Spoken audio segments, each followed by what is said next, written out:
Hallelujah, सबको praise the Lord, जय मसीह की। परमेश्वर का बहुत बहुत धन्यवाद हो मेरे प्रियो। आज जो इसका 11वां भाग है, 11वां प्रकाशन है, ये मैं आपके सामने शेयर करूंगा।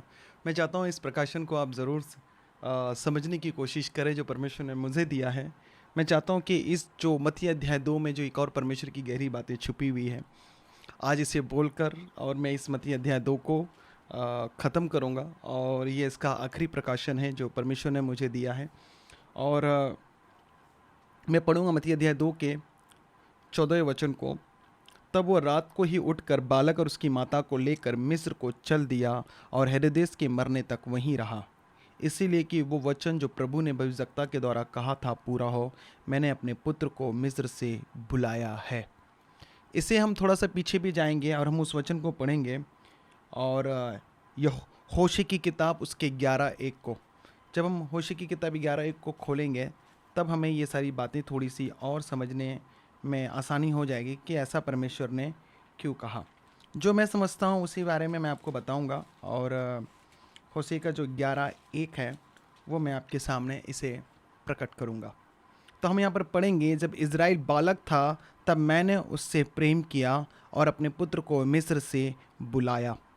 परंतु जितनों ने उनको बुलाते थे परंतु जितना वे उनको बुलाते थे उतना ही वे भागे जाते थे। वे बाल देवताओं के लिए बलिदान करते और खुदी हुई मूर्तियों के लिए धूप जलाते गए। समझ आई मेरी बातें? परमेश्वर क्या कहना चाहता है आपसे? बाइबल बताता है कि जब इज़राइल बालक था तब मैंने उससे प्रेम किया और अपने पुत्र को मिस्र से बुलाया है। जब इज़राइल बालक था, जब यीशु मसीह भी बालक थे तो वो कहाँ गए थे? मिस्र को। और परमेश्वर ने मिस्र से यीशु मसीह को, इज़राइल को बुलाया। जब मैं इसे पढ़ रहा था, इसका अध्ययन कर रहा था, तो परमेश्वर ने मुझे ये प्रकाशन दिया कि क्यों परमेश्वर ने यीशु मसीह को मिस्र भेजा था। अगर हम थोड़ा और पीछे जाएं तो पता चलेगा, जब अकाल पड़ा तब सारे जो इज़राइल के बालक थे, जितने भी इज़राइल के बच्चे थे, वह सब अन्न लेने के लिए वो मिस्र को चले गए। मिस्र का जो सबसे पहला नाम आता है वो हम जब कनान के जो पुत्र हैं उन्हीं में से वो आता है। अगर हम नूह के बेटे थे तो वहाँ पर मिस्र शब्द हमें मिलता है। मिस्र में क्या होता है? मिस्र में ज़्यादा से ज़्यादा वो वहाँ पर मूर्ति पूजा हुआ करती है। बाल देवताओं की, अशुरू के देवी देवताओं को वो क्या करते थे? बलिदान करते थे। इन सारी चीज़ों को हम ये जानते हैं। लेकिन जब मिस्र शब्द आता है तो हमें एक चीज़ें समझ में आती है, अन्य जातियों का देश। मिस्र का मतलब क्या है? गुलामी का देश, अन्य जातियों का देश, हाँ, श्रापित जगह। मिस्र का कई सारे मतलबे हैं जो आपको शायद गूगल करेंगे, इंटरनेट करेंगे तो आपको मिल जाएगा। सबके पास गूगल है, इंटरनेट है, तो सारी चीज़ें बड़ी आसानी से मिल जाती है। जब मैं इसे पढ़ रहा था, जब मैं इसे अध्ययन कर रहा था, तो परमेश्वर ने क्यों? क्योंकि परमेश्वर ने बहुत लोगों को मिस्र को लेके गया, लेकिन मिस्र में जाकर वो क्या करने लग गए? वो मूर्ति पूजा करने लगे, वो सारी चीज़ें करने लगे जो परमेश्वर को पसंद नहीं था। परमेश्वर ने कहा था कि तू कभी भी मूर्ति को पूजा नहीं करेगा, मूर्तियों के आगे तू ये सब सारी चीज़ें नहीं करेगा, सो उसके कारण तुझे, तेरे ऊपर श्राप आएंगे, ठीक है, और परमेश्वर क्रोधित हो जाएगा। लेकिन जब इज़राइल बालक था तो परमेश्वर ने प्रेम किया, अपने पुत्र को मिस्र से बुलाया, सब कुछ निकाला, लेकिन वो क्या करने लग गए? वहाँ पर बाल देवताओं की, वो मूर्तियों की पूजा करें। जब यीशु मसीह गए तो उस चीज़ों को क्या किया? वो गए, लेकिन वहाँ पर उन्होंने ऐसे कुछ भी नहीं किए। ये वचन परमेश्वर के दिल में जो उनकी कही हुई बातें थी, वो कहीं ना कहीं एक परमेश्वर की कहीं कसक थी कि परमेश्वर इस वचन को अपने पुत्र के द्वारा पूरा करे। सब लोग मिस्र जाते हैं। आज बहुत सारे लोग बॉम्बे आते हैं पैसे कमाने कम, लेकिन वो पापों में ज़्यादा गिर जाते हैं। वो व्यभिचार में अपने आप को बेचना शुरू कर देते हैं, अपने बॉडी को बेचना शुरू करते हैं। हाँ जी, इसे नोचो और हमें पैसे दो। कई लोग विदेश तो जाते हैं, लेकिन विदेश जाने के बाद वहाँ पर क्या करते हैं? हाँ, ड्रग्स बेचने लग जाते हैं, गलत काम करने लग जाते हैं, खूब पैसे आते हैं। परमेश्वर ने भेजा किस लिए था और वो कहाँ पर करने क्या लग गए? तो उनके अंदर का जो मिस्री है वो उनके अंदर घुस जाता है। वो मिस्रियों का जो जितने भी संस्कृति है, कल्चर है, उनका व्यवहार है, उनकी आदतें, ये सब इजरायलियों में घुस जाती है, हम में घुस जाएगी अगर हम ऐसा करेंगे तो। वचन कहता है कि हमें उनके साथ खाना पीना भी नहीं है। बहुत सारी चीज़ें परमेश्वर ने नए नियम में मना किया है। लेकिन जब यीशु मसीह को वहाँ पर बुलाया गया, जब यीशु मसीह मिस्र गए तो वहाँ पर उन्होंने ऐसी कोई मूर्ति पूजा, ये वो सारी चीज़ें नहीं की। जब इज़राइल बालक था तो परमेश्वर ने प्रेम किया, जब यीशु मसीह भी बालक थे तो परमेश्वर तो प्रेम तो कर ही रहा था। बाइबल तो वही कहता है कि परमेश्वर ने जगत से प्यार किया, उसने अपना इकलौता बेटा दे दिया। अगर प्यार नहीं करता तो बेटा नहीं देता। क्या एक सवाल है, क्या आज हम कहीं पे भी जगह पे जा रहे हैं या कहीं पे भी रह रहे हैं, क्या वहाँ की चीज़ें हमें इफ़ेक्ट कर रही है या हमारी आत्मिक जीवन उसे इफ़ेक्ट कर रही है? हमारे अंदर आज क्या जा रहा है? क्या मिस्र की कोई चीज़ें हमारे अंदर है? आज बहुत सारे लोग प्रभु में आ गए लेकिन आज भी वो मूर्ति पूजा करना नहीं छोड़ते। मूर्तियाँ उनके अंदर बनी पड़ी, मिस्र उनके अंदर है। आपको मिस्र नहीं, आपको मसीही बनना है। आपको मसीही बनना है, मिस्री नहीं बनना है। मेरी बात समझ आ रही है?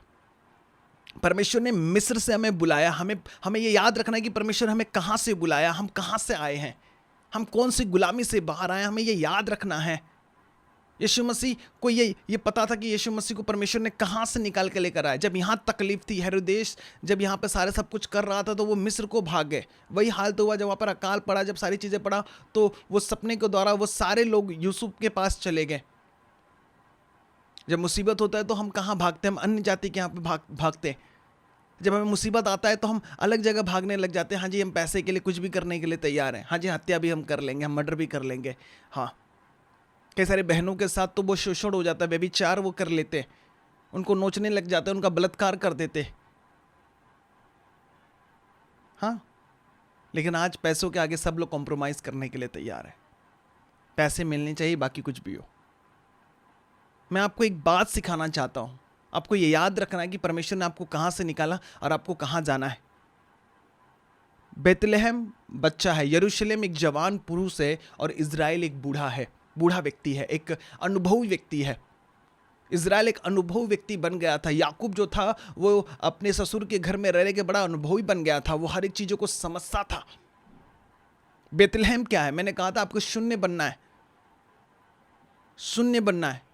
बच्चा क्या होता है? एक शून्य होता है, उसको जहाँ बैठा दो, पालना में बैठा रहेगा। वो शून्य है, ना उसका हाथ चलता ना पैर चलता है।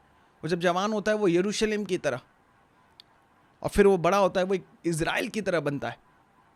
मैं आज आपको बताना क्या चाहता हूँ? बताना यही चाहता हूँ कि अपने अंदर से मिस्र को निकालें और अपने अंदर मसीही को डालें। यह बहुत ज़रूरी है, तभी परमेश्वर आपको इज़राइल लेकर जाएगा। परमेश्वर ने आपको मिस्र से निकाल कर इज़राइल ले जाने के लिए चुना है, वापस मिस्र में ले जाने के लिए नहीं चुना है। कितनों को मेरी बातें ये समझ आ रही है?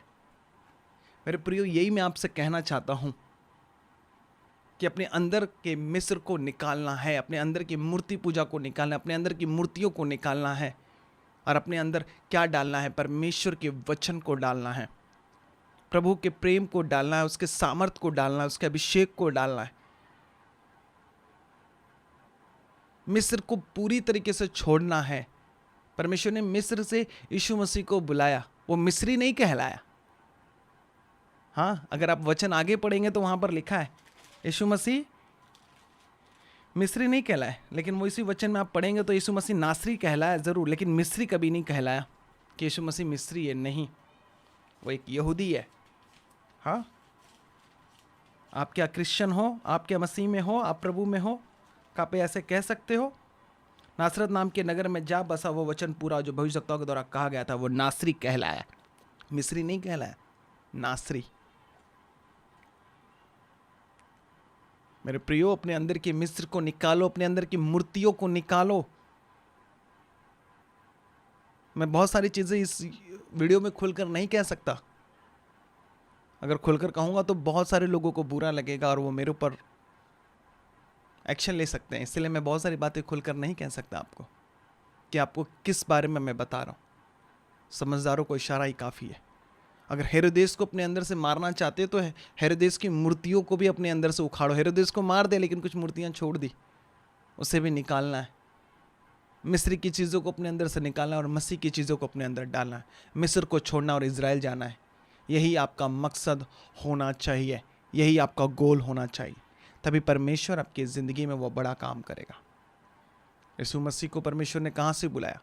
मिस्र से बुलाया। जब तकलीफ आती है तो हम अन्य जाति के पास भागते हैं, अन्य लोगों के पास भागते हैं। हमें उनकी चीज़ें ग्रहण नहीं करनी है। वो मदद तो करेंगे, परमेश्वर उनके द्वारा मदद तो करेगा, लेकिन उनकी चीज़ों को लेकर हमें नहीं आना है। बस वो मदद को जो प्रभु दे रहा है वो लेना है, बाकी कुछ नहीं। तो वो लोग ने क्या किया था? जब इज़राइल बालक था तो लोग क्या कर रहे थे? हाँ, वे बाल देवताओं के लिए बलिदान करते थे और खुद ही भी मूर्तों के लिए धूप जलाते गए। यीशु मसीह ने क्या किया? अपने आप को ही बलिदान कर दिया परमेश्वर के लिए, हमारे लिए। हमें बचाने के लिए वो खुद ही एक धूप की तरह जल गया और परमेश्वर को खुश कर दिया और परमेश्वर ने हमें छुड़ाया। इसीलिए मैं आपसे ये कह रहा हूँ, मिस्री को अपने अंदर से निकालें। परमेश्वर ने भले आपको मिस्री से बुलाया, आपको भले अन्य जाति से बुलाया, लेकिन वो अन्य जाति नहीं कहता है। हम क्या अन्य जाति अब कहते हैं अपने आप को? नहीं। हम अपने आप को क्या कहते हैं? हम मसीह कहते हैं, हम अपने आप को क्रिश्चियन कहते हैं। इन बातों को, 2 वचनों को समझिए। नासरत का वो नासरी कहलाया, लेकिन मिस्र का वो मिस्री कभी नहीं कहलाया। हाँ, इसीलिए मैं आपको कह रहा हूँ, आपको मिस्र से निकलकर इजराइल पहुंचना, आपको संसार से निकलकर परमेश्वर के पास पहुंचना है। इसी में ही भलाई है। मेरे प्रियो, प्रभु आपसे बहुत प्यार करता है, वो आपसे प्रेम करता है। आपको उसके वचनों में बढ़ना है, उसके सामर्थ्य में बढ़ना है। कितनों को मेरी बातें समझ आ रही है? आप ये भी याद रखना है कि परमेश्वर ने आपको कहाँ से बुलाया। लोगों को मिस्र से निकालकर इजराइल लाना है, इजराइल से निकालकर मिस्र में नहीं लेके जाना है। आज बहुत सारे लोग ऐसे कर रहे हैं। ये रोक दीजिए ऐसी चीज़ों को। परमेश्वर इससे प्रसन्न नहीं है। परमेश्वर आपसे बहुत प्यार करता है, वो आपको बहुत कुछ देना चाहता है। प्रभु आपको बहुत आशीष करे। मेरे प्रियो, आज मैं बस इतना ही कहना चाहता हूँ, अपने अंदर के मिस्र को निकाल दीजिए, मसीह को अपने अंदर डालिए और उसी को जन्म होने दीजिए, तभी आप इजराइल पहुंच पाएंगे। सबको जय मसीह की। God bless you. God bless you.